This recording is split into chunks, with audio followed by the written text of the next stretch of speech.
तो friend question number 1 solve करेंगे। देखिए फ्रेंड क्वेश्चन नंबर 1 में दिया गया है from the following figure find the values of. तो देखिए फ्रेंड यहाँ पर ये एक राइट एंगल ट्रेंगल दिया गया है। इस राइट एंगल ट्रेंगल की हेल्प से यहाँ पर ये जो ट्रिग्नोमेट्री रेशियो दिए गए हैं इनकी वैल्यू कैलकुलेट करनी है। तो चलिए फ्रेंड इनकी हमें वैल्यू फाइंड करनी है।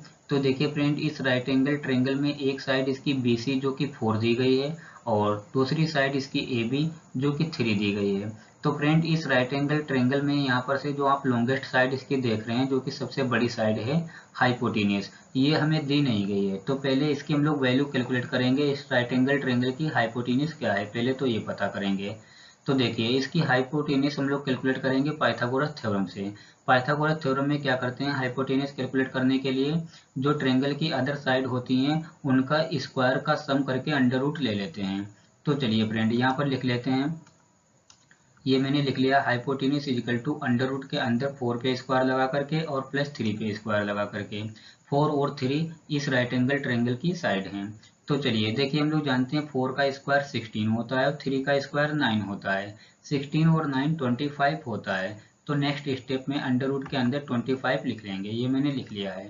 अब देखिए फ्रेंड हम लोग जानते हैं जो 25 है ये 5 का स्क्वायर है। तो नेक्स्ट स्टेप में अंडर रूट के अंदर 5 पे स्क्वायर लगा करके लिख लेंगे, ये मैंने लिख लिया है। 25 की जगह पर 5 पे स्क्वायर लगा कर लिख लिया है।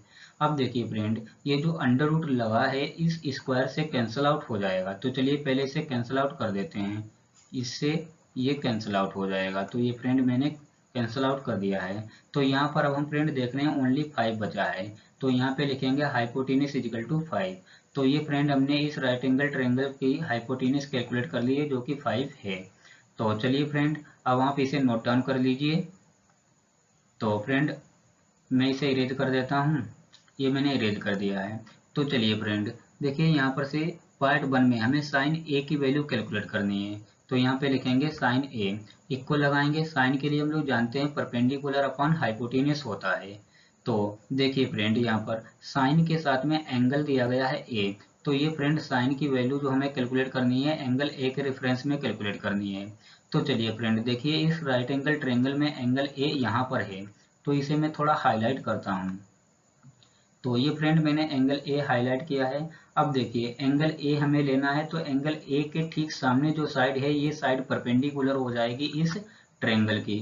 अब देखिए जो सबसे बड़ी साइड होती है राइट एंगल ट्रायंगल में वो हाइपोटेन्यूस होती है। और जो बची हुई साइड, ये जो बची है साइड, ये इस ट्रायंगल का अब बेस हो जाएगी।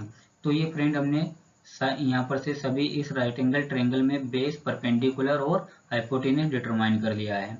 अब फ्रेंड देखिए हमें साइन की वैल्यू कैलकुलेट करनी है। साइन के लिए हम लोग जानते हैं परपेंडिकुलर अपॉन हाइपोटेन्यूस होता है। तो यहाँ पर इक्वल लगाएंगे। अब देखिए तो ये साइन की वैल्यू एंगल ए के रेफरेंस में कैलकुलेट हो रही है। तो देखिए अब देखिए परपेंडिकुलर क्या है, परपेंडिकुलर देखिए 4 है और हाइपोटेन्यूस क्या है 5 है।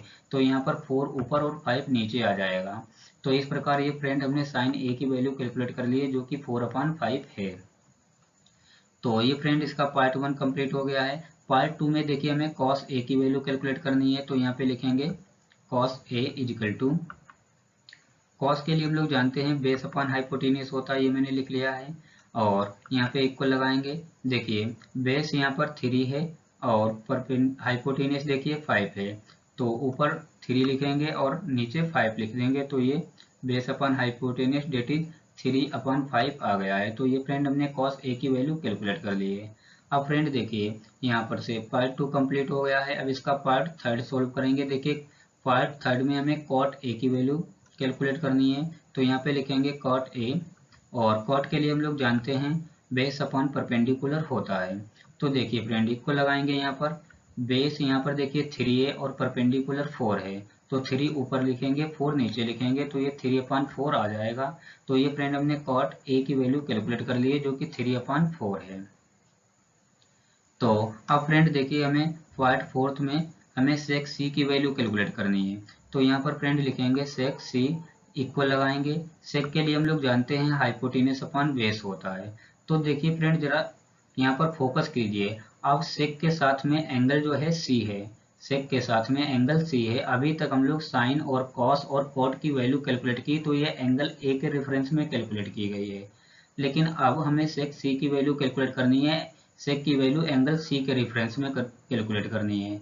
तो अब फ्रेंड देखिए इस यहाँ पर ट्रेंगल में थोड़ा चेंज करेंगे। तो अब देखिए हमें एंगल लेना है सी, तो ये एंगल सी मैंने यहाँ पर हाईलाइट किया। अब एंगल सी के ठीक सामने जो साइड है ये साइड इस राइट एंगल ट्रेंगल का परपेंडिकुलर है, और जो नीचे वाली साइड, अब ये वाली साइड बेस हो जाएगी। तो ये फ्रेंड हमने एंगल सी के रेफरेंस में किया है, क्योंकि हमें सेक सी की वैल्यू कैलकुलेट करनी है।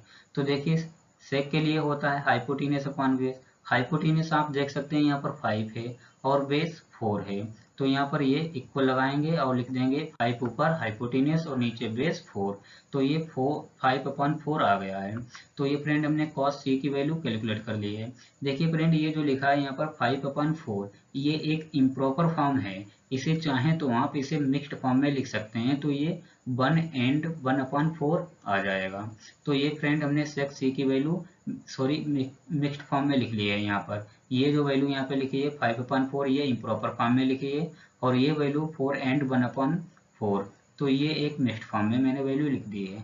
अब फ्रेंड देखिए ये पार्ट फोर्थ सेक सी की वैल्यू हमने कैलकुलेट कर ली है ये। अब हम लोग देखिए यहाँ पर से इसका पार्ट 5 सोल्व करेंगे। पार्ट 5 में देखिए यहाँ पे लिखा है कोसेक सी, तो कोसेक सी यहाँ पे लिखेंगे। तो कोसेक सी देखिए कोसेक के लिए हम लोग जानते हैं हाइपोटीनियस अपॉन परपेंडिकुलर होता है। तो अब इक्वल लगाएंगे। हाइपोटीनियस देखिए यहाँ पर 5 है और परपेंडिकुलर देखिए ये 3 है, तो यहाँ पर ये 5/3 आ जाएगा। तो ये फ्रेंड हमने कोसेक सी की वैल्यू पता कर ली है जो कि 5/3 है। देखिए जो 5/3 है ये एक इम्प्रॉपर फॉर्म है, आप चाहें तो इसे मिक्स्ड फॉर्म में भी लिख सकते हैं। तो ये जब आप मिक्स्ड फॉर्म में जब आप 5 को 3 से डिवाइड करेंगे तो ये आ जाएगा यहाँ पर 1 एंड 2/3।